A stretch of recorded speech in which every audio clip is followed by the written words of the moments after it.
Alors que plus de 400 millions de tonnes de plastique sont produites chaque année dans le monde, dont une part significative finit dans les milieux naturels, il devient nécessaire de questionner en profondeur nos modèles de production et de consommation. Depuis des décennies, le plastique façonne notre quotidien. Léger, résistant, omniprésent, il s'est imposé comme un matériau incontournable. Nous le retrouvons dans les emballages, le secteur du bâtiment, les textiles, les biens de consommation, partout. Et derrière son aspect pratique se cache une réalité plus complexe. À chaque étape de son cycle de vie, il entraîne une pollution massive et durable qui impacte nos écosystèmes et notre santé. Face à cette urgence, le recyclage s'est progressivement imposé comme une réponse. Transformer, réutiliser, donner une seconde vie aux matériaux. Autant de démarches qui tentent de limiter l'impact du plastique. Bonjour, je m'appelle Sandro, j'ai 23 ans et je suis le créateur de Ciel, une marque de lunettes de soleil fabriquée avec des bouteilles récupérées dans les calanques et dans la ville de Marseille. Je rentre en contact avec Eric de l'association Clean My Calanque qui a été donc d'une grande aide puisque grâce à eux et au partenariat qu'on a signé ensemble, on récupère entre 20 à 30 kilos de bouteilles qui polluaient les calanques et la ville de Marseille. On organise donc un ramassage mensuel dans différents lieux de Marseille, dans les calanques ou dans la ville, pour récupérer ces bouteilles en plastique. De trier les déchets, ça permet donc à la bouteille de se retrouver directement dans le bon circuit de revalorisation et ça simplifie donc grandement son recyclage. En Chine, ça représente 20 litres d'eau consommée, c'est 1,5 kg d'émissions de CO2 et c'est une hausse de la déforestation puisque le principal composant de ce matériau, l'acétate, est fabriqué à partir de bois. On est donc sur un circuit de revalorisation et de production 100% français et ça, dès le début, ça a été aussi un de mes objectifs de pouvoir fabriquer mon produit en France et surtout un produit qui raconte une histoire.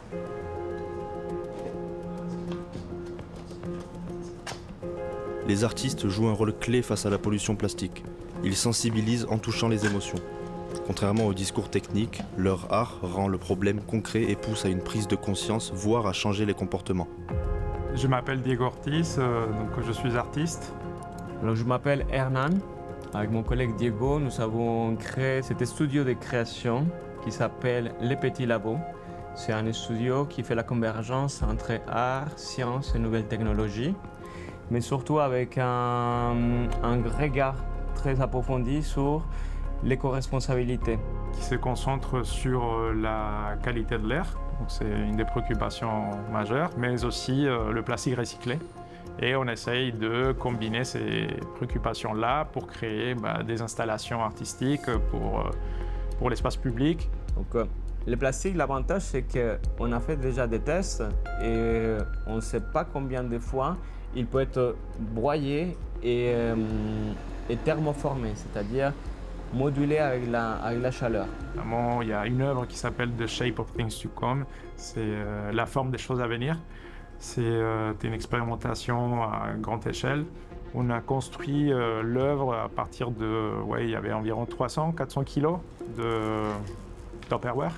Les messages qu'on va transmettre, ça va être toujours de l'ordre d'une prise de conscience.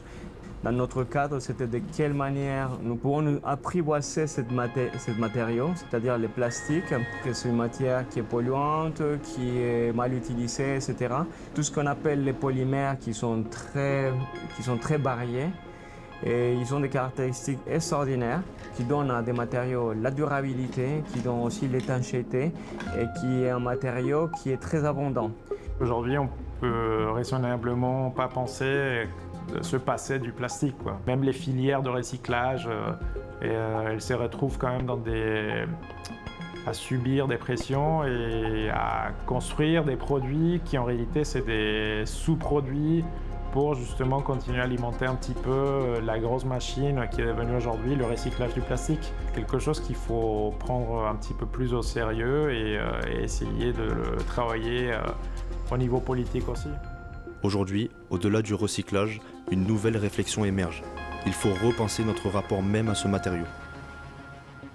Nos fondateurs qui venaient d'ailleurs de l'industrie de la plasturgie et qui cherchaient des alternatives depuis des décennies déjà, ont identifié l'algue en particulier comme un substitut. Donc ça nous permet d'utiliser un gisement qui n'est pas exploité du tout et donc de l'utiliser pour réduire la charge plastique qui malheureusement est incontournable. On ne va pas supprimer le plastique demain.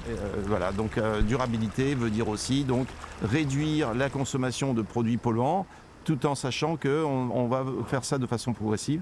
Donc c'était l'idée de Eranova, donc de substituer le maximum de végétal au plastique d'origine pétrole, de sorte à réduire au maximum la consommation de plastique mondiale qui est conséquente évidemment. Nous avons donc des bassins de culture qui nous permettent donc de lisser un peu ces approvisionnements pour permettre aux algues vertes, mais autres types d'algues aussi, de croître de façon importante.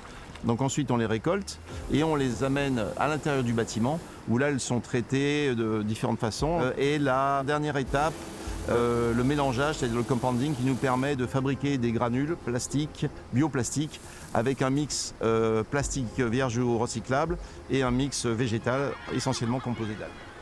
Comme Eranova, certaines entreprises innovent, mais cela ne suffit pas.